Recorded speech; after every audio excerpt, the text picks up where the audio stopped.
What is love? It's a fascinating concept to me. Years ago, I embarked on a journey to really understand what love is.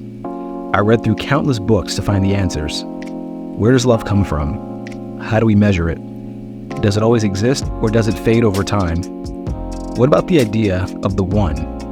Is the one a real thing?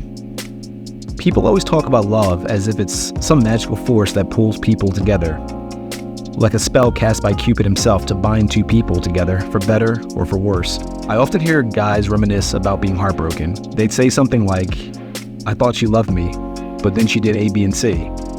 Or I'd hear girls say, "He's not paying attention to me like he used to. Why doesn't he love me anymore? Is it because of XYZ? I've thought about this topic deeply, and my views on love as a concept are different than what nearly every book, movie, TV show, and piece of media might suggest. For the record, I don't think love is, in itself, the erratic behaviors that cause us to buy endless gifts, nor is it the compulsion to do creepy or otherwise dangerous activities. Love, in my opinion, is not what most people tend to characterize it as. Sure, I think love can lead to the behaviors I mentioned, but I'd argue that the lack of those behaviors doesn't quite suggest a lack of love. I used to study endlessly in libraries and read Greek philosophy. I recall seeing at least 7 different ways the Greeks would describe love. There's eros, the sexual or romantic form of love. I imagine this is where the word erotic comes from. Then there's philia, which is a deep friendship or brotherly love. Imagine the love you feel for a close friend you've known all of your life. There's ludus, which is love from flirtation or teasing behavior. I imagine this to be a bond between you and a partner that involves touching or verbal banter. Storge, which is familial love. It's a bond you might have between your parents or siblings. We have agape, which is a love of mankind or nature. I interpret this as the feeling of awe and calm you might get from seeing a beautiful mountain, a scenic field, or perhaps a sunset that glows in just the right way. There's mania, which is obsessive love. And it's kind of self-explanatory, almost like a bad habit that one struggles to break free of. Next, there's pragma, which is an enduring love built on common interests. Imagine long-term co-workers that have mutual respect for each other, or entrepreneurs that have been in the trenches together for decades. Finally, there's philautia, and this is the love of oneself. As I think about love in the Greek interpretations, I try to think about what truly makes love such a powerful force. Many of us have experienced most, if not all, of the forms of love as described by the Greeks at one time or another, either directly or as an observer. And yet the true meaning of love is still difficult to define. My belief is that in order for something to truly exist, it must have a relatively consistent definition. So what makes love in all of its forms into a consistent concept? Before I answer that, I want to share a view that I think goes undiscussed. My view is that many people find love difficult to identify in themselves. By this, I mean that the feeling of love isn't as noticeable as we might believe. Years ago, I knew a girl that I had an obsession with. I'd ask her out, she'd reject me. I'd take her out on dates, she'd reject me again. I'd up the ante with flowers, a card, and toys. Still, I'd find myself rejected. I believed that one day I'd win her over. I never did. But often, I'd question if that's what it meant to be in love, to be so obsessive and outlandish that I'd be willing to hang from a Ferris wheel just to get her to say yes, like Ryan Gosling in The Notebook.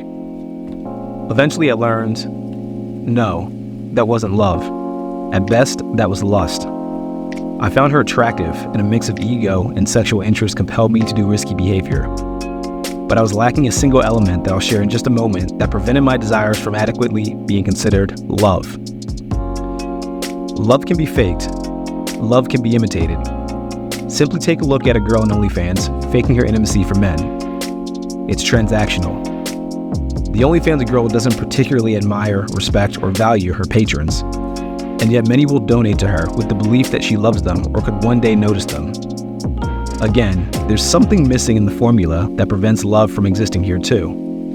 And yet, much like my lust story, and much like an OnlyFans girl faking intimacy, many people have likely experienced a similar sense of fickleness in a relationship.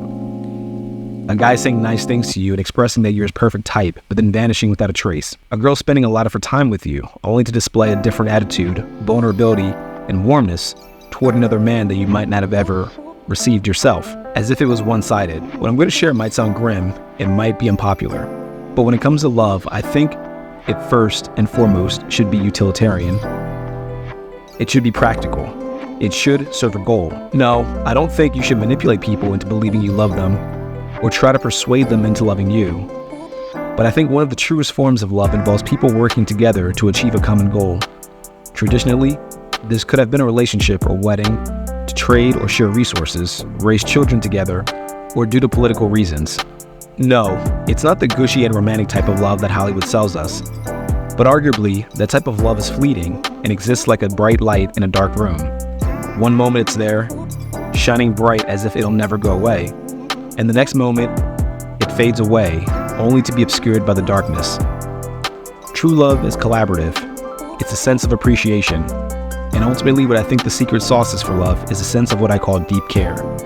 You see, everything you love exists on a spectrum. The more you love something, the more you care. Think back to the types of love I mentioned earlier from Greek philosophy. Eros is a mild form of care. Perhaps you meet an attractive stranger at a bar or club. Lust fuels you. You might care mildly about them, at least enough to sleep with them, but then you may never hear from them again. Or perhaps you never learn much about them to begin with. You don't care about them as an individual.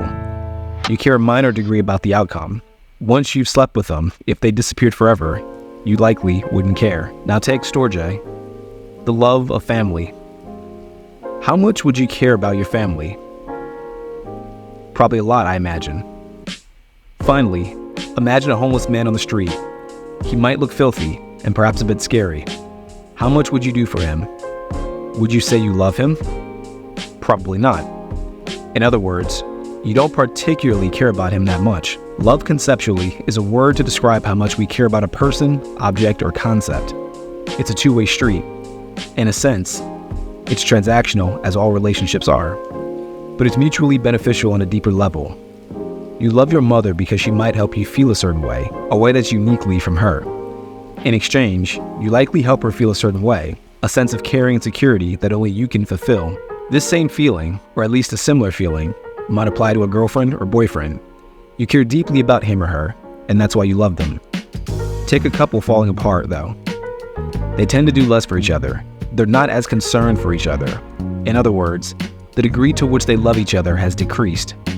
And at worst, when the relationship is falling apart, the individuals in the relationship hate each other. The amount of care they possess is at an all-time low. Now, there's one final thing I want to share about love. How can you tell how much someone cares? How can you tell how much someone loves you? My belief is that one's willingness to sacrifice for you is a great indicator of their love for you. Imagine a soldier in combat. He loves his troops like brothers. He's trained with them, been through hardships with them. A grenade suddenly approaches the group. He jumps on it, ready to sacrifice himself. He cares so deeply, he loves his allies so much that he's willing to sacrifice his life for them. Imagine a mother with a young child. The child is hurt by a nearby predator. The mother seems to face any fears she would have otherwise had to fight against the predator. Her strength seems to have almost doubled in this encounter. Though the predator was dangerous, she manages to fight him off. She cares so deeply, she loves her child so much that she's willing to fight for the child, even if it means sacrificing her health or even her life to protect the child. Imagine Jack in the ice-cold water after the Titanic sinks, shivering, freezing. He wants to guarantee Rose stays safe for as long as possible. He doesn't try to jump on the wooden board out of fear it may tip over. Instead, he slowly passes away and allows his body to slowly sink into the frigid waters. He cares so deeply, he loves Rose so much that he voluntarily froze to death just to grant her a little bit more time to live. Hope you enjoyed this video and my take on the concept of love. If you like this video, please be sure to click the like button and leave a comment if you agree or disagree. Also, be sure to subscribe to the channel for more content like this. And if you'd like, share this video with someone that might want to know the meaning of love. Hope to see you in the next video. Keep killing it.